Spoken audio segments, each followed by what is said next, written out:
Jean-Michel Catrin pour Testoud, c'est qu'effectivement, la 8741, les contrôles des ventilations, finalement, ça impacte un nouveau matériel, mais aussi sur la partie enveloppe, finalement, comme l'évolution de la réglementation fait qu'il y a un changement de matériel. Alors, ça serait bien d'avoir un tour d'horizon, et c'est ce que je crois que vous avez prévu. Absolument. Je vais vous passer la zapette. Donc, effectivement, nous fournissons un certain nombre de mesureurs de l'étanchéité à l'air depuis maintenant presque 10 ans, hein, autour de la RT 2012, même avant. Et donc avec la RE 2020, les évolutions qui ont été présentées par Sandrine et les tendances qui ont été évoquées par Cédric nous amènent à faire évoluer l'offre matérielle et logicielle associée. Donc je vais refaire un petit... Est-ce que ça marche? Voilà. Donc Testoud, vous connaissez, hein, je pense que si vous nous suivez, j'espère. Donc depuis 2007, nous proposons à tous les spécialistes du contrôle technique dans le bâtiment, donc que ce soit des diagnostiqueurs, des bureaux d'études, des bureaux de contrôle ou des maîtres d'œuvre, toutes les technologies qui permettent de mesurer le bâtiment. Alors pourquoi on mesure le bâtiment? On le mesure d'une part parce qu'il y a un intérêt public, hein, à ce qu'on construise en toute sécurité, que les bâtiments soient sains et qu'on améliore l'efficacité environnementale. Alors j'ai changé, avant je parlais d'efficacité énergétique, et donc que l'on assure l'efficacité environnementale dans tous les lieux de vie, donc le logement et d'activité, donc les entreprises, les ERP, etc., etc. Donc c'est un vaste sujet qui nous occupe beaucoup puisqu'il y a beaucoup de réglementations et chacune des réglementations nécessite de mettre en place des offres et puis aussi des outils qui nous permettent d'informer aussi bien les professionnels que leurs clients, qui peuvent être du grand public, de toutes ces spécificités qui sont pour la plupart des spécificités françaises ou qui dérivent de directives européennes, mais le dispositif quand même en France est très, très spécialisé. Lorsqu'on veut mesurer, chaque fois que je dis je suis dans les appareils de mesure, on me dit toujours ah bon, vous mesurez quoi? Alors dans le bâtiment, on mesure plein de choses. On mesure absolument plein de choses. On va mesurer et on va en parler l'étanchéité, des systèmes de ventilation, mais on regarde aussi avec des caméras thermiques les déperditions d'énergie. On mesure évidemment des surfaces, des longueurs et des volumes, donc des mesures dimensionnelles.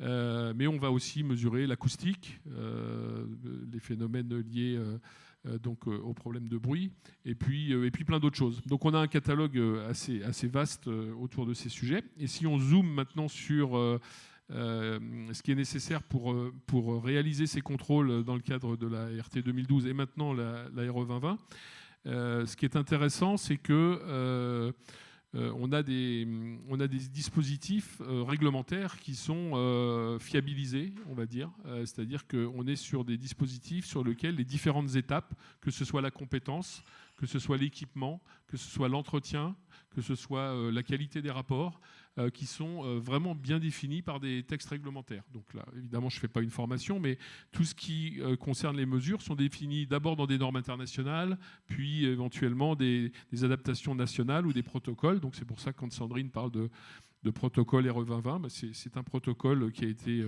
mis en place par les pouvoirs publics et il suffit de se référer à ce protocole pour savoir comment est-ce qu'on réalise ces prestations.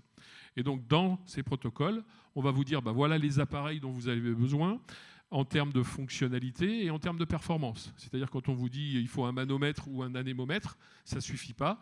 Il faut pouvoir le qualifier en termes de performance et de fonctionnalité. Et puis ensuite, les opérateurs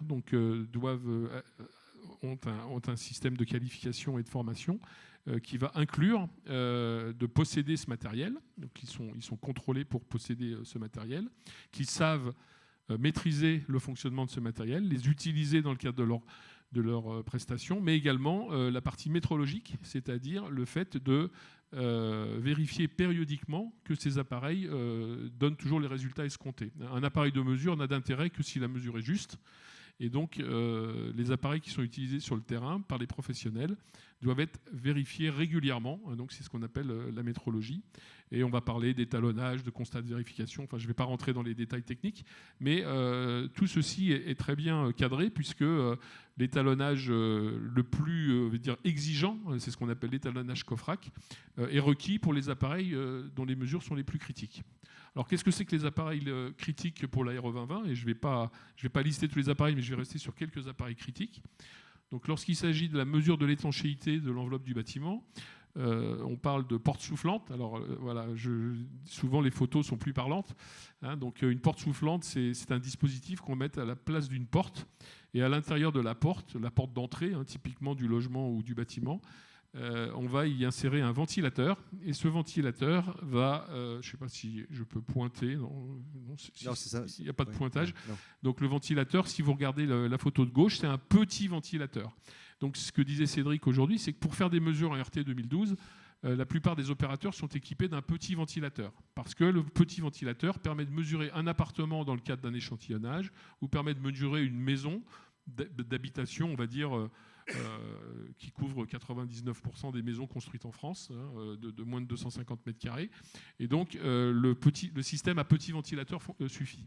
Donc avec l'arrivée de la RE 2020, les nouvelles exigences qui font que... Alors, comme l'a dit Cédric, aujourd'hui, le collectif et le tertiaire, on n'est pas encore dans la phase où on a les premiers tests à faire, mais ça va arriver dans les mois qui viennent. Et donc, on va passer à un deuxième besoin qui est de soit tester les immeubles dans leur entièreté pour justement ne pas avoir cette pénalité de 1,2 qui a été introduite par la RE 2020. Et de ce fait, on va devoir passer à des systèmes à gros ventilateurs, voire multiventilateurs. Donc là, on a par exemple un système à 3 ventilateurs. Donc là, on va avoir en gros 10 fois plus de puissance, ou plutôt de débit, de mise sous pression du bâtiment que ce qu'on a avec le petit ventilateur à gauche. Et là, on va pouvoir tester les grands volumes, donc bâtiment ou tertiaire. Sachant que la mesure multiventilateur, ce que disait notamment Cédric, nécessite une compétence particulière. Aujourd'hui, sur les 800 opérateurs, je ne sais pas si je parle sous ton contrôle, mais il y en a probablement peut-être 150 ou 200 qui maîtrisent ces mesures à gros ventilateurs. Je pense que ça doit être à peu près ça. Ouais. Hein, donc ça veut dire que si tous les mesureurs veulent se mettre à cette opportunité de proposer toutes les prestations RE 2020, il va falloir qu'ils aient le matériel et la compétence. On va travailler sur des portes multiventilateurs, mais on va aussi travailler sur des ventilateurs répartis. Alors, c'est-à-dire de mettre le ventilateur à plusieurs endroits dans le bâtiment. Quand vous avez un gros bâtiment, hein, ça peut se comprendre assez facilement, pour que la pression à l'intérieur soit uniforme, on va avoir besoin d'avoir des ventilateurs à différents endroits. Donc ça nécessite une mise en œuvre, mais également du matériel et du logiciel qui est plus sophistiqué. Donc pour les opérateurs qui font de la ventilation maintenant, donc ça c'est complètement nouveau et pareil, ce que disait tout à l'heure Sandrine, il y a moins de 200 opérateurs aujourd'hui qui sont allés au bout de la qualification et qui donc sont allés jusqu'à l'approvisionnement du matériel pour réaliser ces prestations. Et donc ils doivent se munir d'outils tels que manomètre de précision et anémomètre, mesure de débitmètre plutôt. Donc là, je ne vais pas rentrer dans les détails parce qu'on a pris un petit peu de retard. Mais donc le dispositif, il est similaire, c'est-à-dire qu'il y a une qualification qui s'appelle la 8741. Cette 8741, elle est aujourd'hui donnée à des mesureurs, notamment les membres de Cinéol, qui sont déjà 8711, mais elle est également accessible à des entreprises qualifiées indépendantes qui sont ou des entreprises qui sont titulaires du lot CVC. Ça, on sera plutôt sur les grands projets. Ensuite, ils doivent donc avoir du matériel de mesure, donc manomètre, débitmètre, qui sont étalonnés par un laboratoire COFRAC. Donc, quelques photos. Un manomètre différentiel, ça va ressembler à ça. Donc, c'est soit des petits appareils qui tiennent dans la main, qui vont mesurer sur une voie ou sur deux voies des différences de pression. Donc là, dans le contexte de la ventilation, c'est ce qu'on appelle la mesure de pression à la bouche. Il y a une petite illustration avec des photos en haut à droite. C'est assez simple comme mesure à faire puisque on prend le manomètre, on met un bout de tuyau à l'intérieur de la bouche et on mesure le résultat. Ce qui est compliqué, c'est évidemment tout l'environnement et la multiplicité des mesures qui doivent être faites dans un bâtiment. Souvent, les mesureurs sont déjà équipés de manomètres parce que dans une porte soufflante, il y a un manomètre et donc ils peuvent utiliser leur manomètre pour réaliser ces mesures. Le deuxième type de matériel qui est nécessaire, c'est un débitmètre. Donc, dans le programme Promévent, qui a été évoqué par Sandrine, il y avait un certain nombre de typologies de débitmètres qui ont été validées pour pouvoir réaliser ces mesures, donc soit sur les bouches d'extraction, soit sur les bouches de soufflage. Et donc, nous sommes amenés à proposer, et je vais pas commenter ce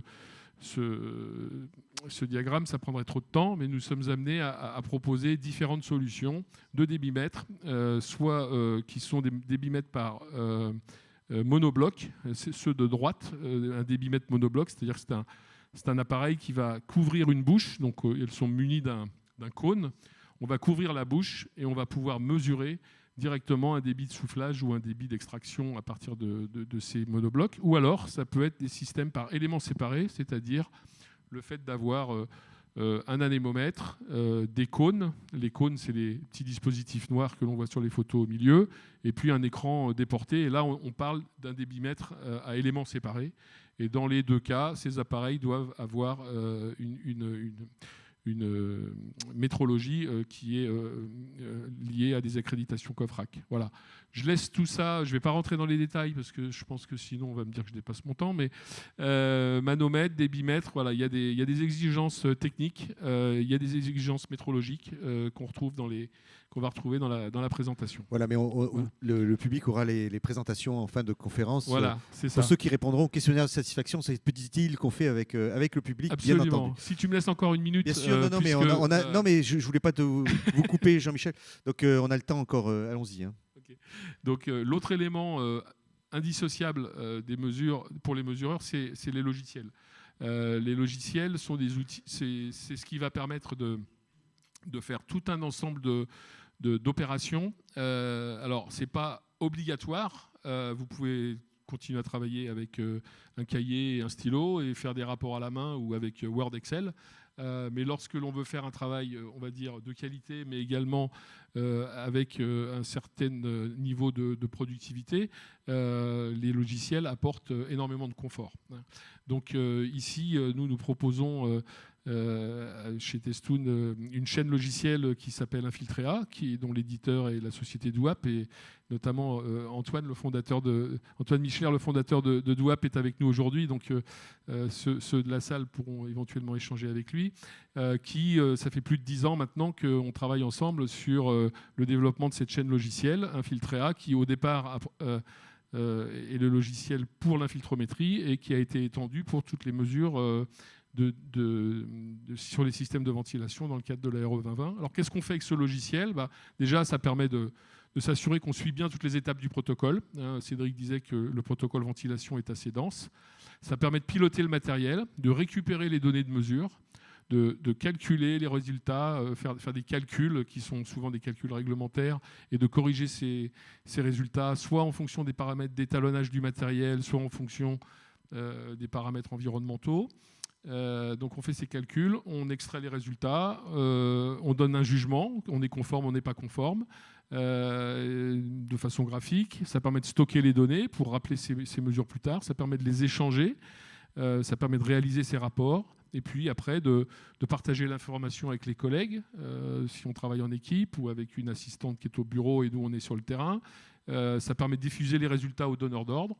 Et puis, comme le disait Sandrine tout à l'heure, de plus en plus, les pouvoirs publics nous demandent de transmettre des résultats normalisés sur des plateformes. Donc, le logiciel va permettre également de réaliser ces transferts de données. Donc, c'est un nombre incroyable de fonctionnalités qui permettent clairement de gagner en fiabilité, en productivité, mais également en lisibilité des rapports, puisque les maîtres d'ouvrage qui reçoivent régulièrement des rapports vont pouvoir s'y retrouver plus facilement, puisqu'il y a une certaine unité sur les résultats. Voilà. Donc Infiltrea aujourd'hui, et c'est ma dernière slide, c'est un module enveloppe et un module Aéro Plus qui sont les mesures, c'est la chaîne de mesure pour les personnes qui réalisent les contrôles de fin de chantier sur l'Aéro 2020. Voilà.